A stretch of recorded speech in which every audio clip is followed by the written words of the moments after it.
This is Lake Placid, deeply placed in the Adirondack Mountains of upstate New York.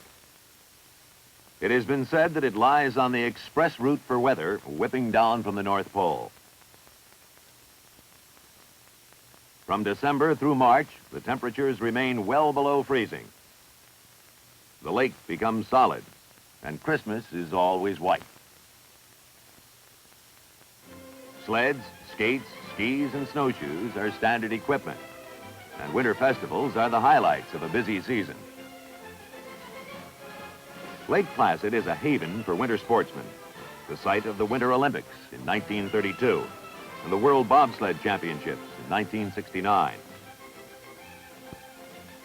Other areas in North America may make strong claims for top billing as winter sports centers, but the bobsled run makes the Lake Placid claim unique, the only bobsled run on the North American continent. Top bobsledders from all over the world come to this run, the fastest of them all, to put their skill and courage to the test.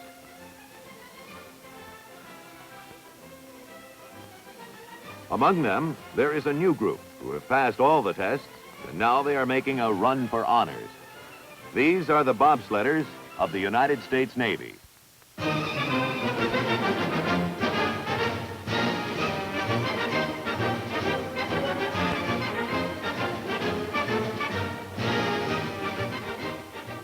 Competitive sports have long played a significant part in the activities of Navy men, as spectators and participants.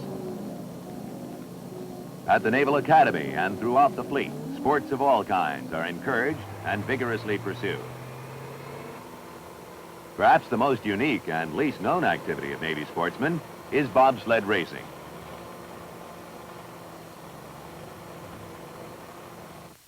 Good morning, ladies and gentlemen. Welcome once again to bobsled racing on Mount Van Hovenberg Bobsled Run, the only bobsled run on the North American continent and the fastest in the world. Today we have two-man racing from the mile for the International Gold Cup. From several widely scattered stations, 6 Navy men gathered at Lake Placid, New York to represent the United States of 1963 that the Navy became involved in bobsledding. While on a recruiting assignment in the Lake Placid area, Paul Lamey and Bob Huscher caught bobsled fever. The team has grown to 6 men. None had any bobsled experience prior to joining the team, but most were athletes in high school, where they participated in the more conventional sports. Lieutenant Paul Lamey, leader of the team, received his license as a bobsled driver in 1964. And at the 1968 Winter Olympics was selected as Rookie Driver of the Year. Two-man bobsled racing is about to begin. United States Navy entry. In 7th sled, Paul Lamey driving. Bob Huscher braking, United States Navy. Clear the track. Lieutenant Lamey and aviation machinist's mate second class Bob Huscher were selected as the #1 United States two-man bobsled entry in the 1968 Winter Olympics in Grenoble, France.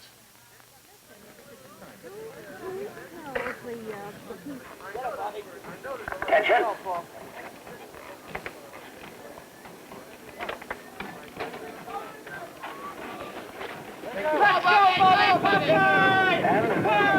Paul Lamey driving, Bob Huscher braking, United States Navy entry. They're gathering speed on that straightaway up above curve number 1. Approaching 1. Taking the curve, through 1. 1625. Through 2. Approaching cliff side. Taking the curve. Through cliff side. 2760. Through 6. Approaching 7. Taking the curve. Through 7. Approaching 8. Taking the curve. Through 8. Approaching shady. Taking the big curve at shady. Through shady.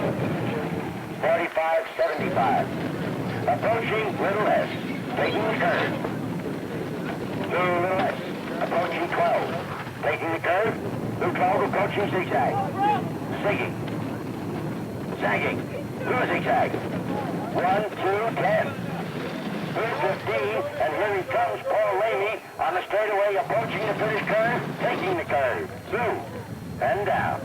Paul Lamey driving, Bob Huscher on the brakes, United States Navy entry. Paul Lamey, 1, 12, 27, 1, 1, 2, 2, 7. 1 minute, 12 and 27 100 seconds for a mile of hairpin icy curve, dropping from the top of Mount von Hovenberg.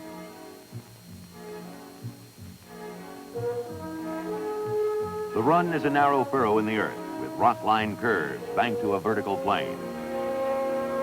Here at the half-mile curve, known as Big Shady, the height reaches 22 feet, topped by block ice trucked in from the lakes.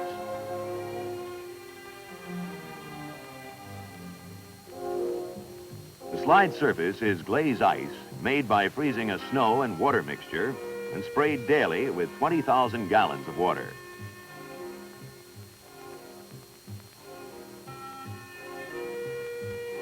Large sheets of canvas shade the curves from the sun to reduce melting. Maintenance crews inspect and repair the run before each race to maintain its surface and the contours of its curves.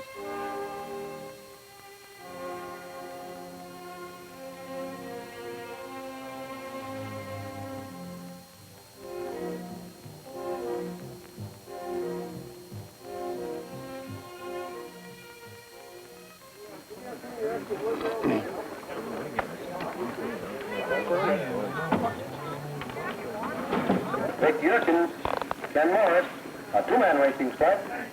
Attention. And they're off. Down the mountain. The Navy bobsled team arrives at Lake Placid for the annual meet, which lasts from 4 to 6 weeks. They come from widely scattered bases where their duties are totally unlike bobsledding. The two men on this sled are full-time firefighters. Aviation bosun's mate first class Vic Yerkins drives the crash truck at the Naval Air Station in Seattle. Aviation bosun's mate third class Ken Morris mans a foam nozzle for the crash crew at the Naval Air Station in New York.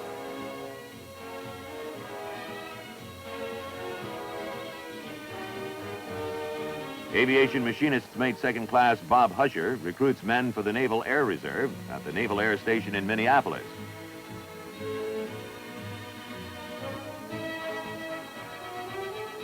Seaman Larry Long is a sports announcer and reporter for Armed Forces Radio and Television in Guantanamo Bay, Cuba.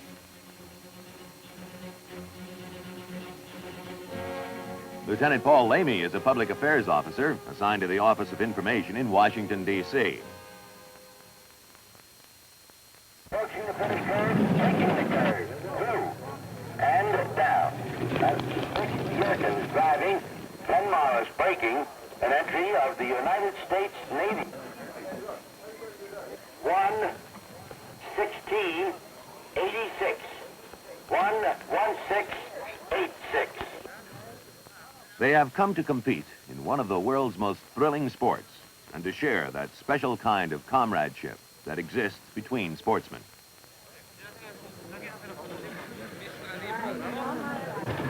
Time for each run is measured to the 100th part of a second, and the difference between a good run and a bad run is only a fraction of a second. 10:95. A race consists of 4 heats.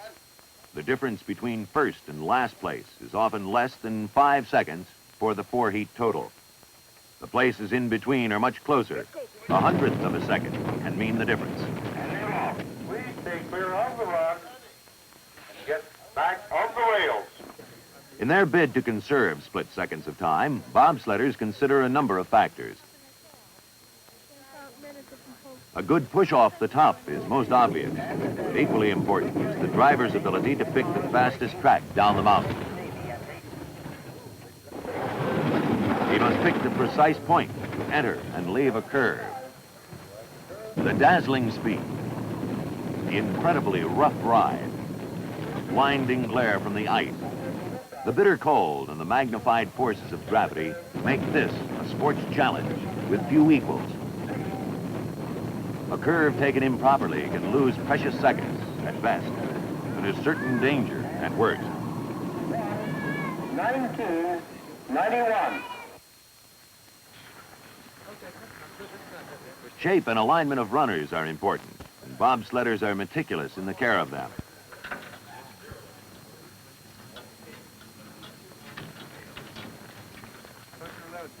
Sleds are turned on their sides, and runners are polished while waiting at the start to remove anything likely to cause friction. And they take care to expose them to the sun's rays on the theory that a warm runner will track faster. It may seem like a little thing, but woe to the one who casts his shadow too long on a competitor's runner.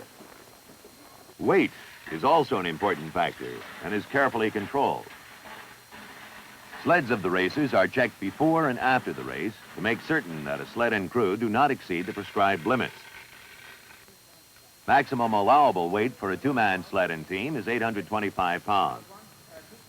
And for the four-man sled, the limit is 1,387 pounds. The heavier sleds are faster. A difference of nearly 2 seconds exists in the world's records. Four-man sleds sweep through the big shady curve at speeds in excess of 90 miles per hour. Under racing conditions, the seconds are too precious to be given up to the brakes, so the brakeman has only to stop the sled at the finish, braking hard the surface to produce a rather spectacular rooster tail. Bobsledders must be considered among the most daring sportsmen in the world. Leg power and speed, in addition to a large measure of courage, are essential to a top bobsledder. Total concentration and quick reflexes are additional requirements of the driver and brakeman.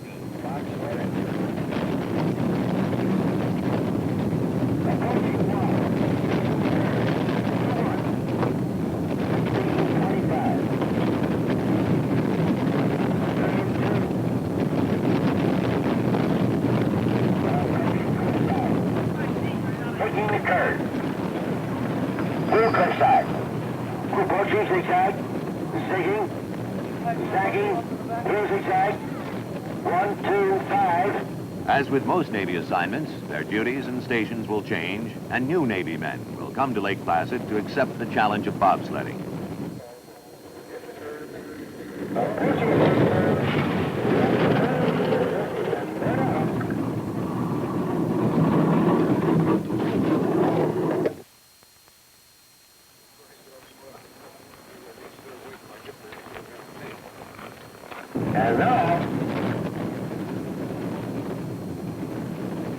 In the short time that the Navy team has been sliding the bob runs, they have done very well.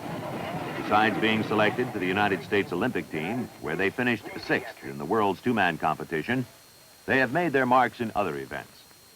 After placing 1st in the National AAU bobsled meet and winning the North American Championship for the two-man sleds, Paul Lamey and Bob Huscher were selected to represent the United States in the World Bobsled Games.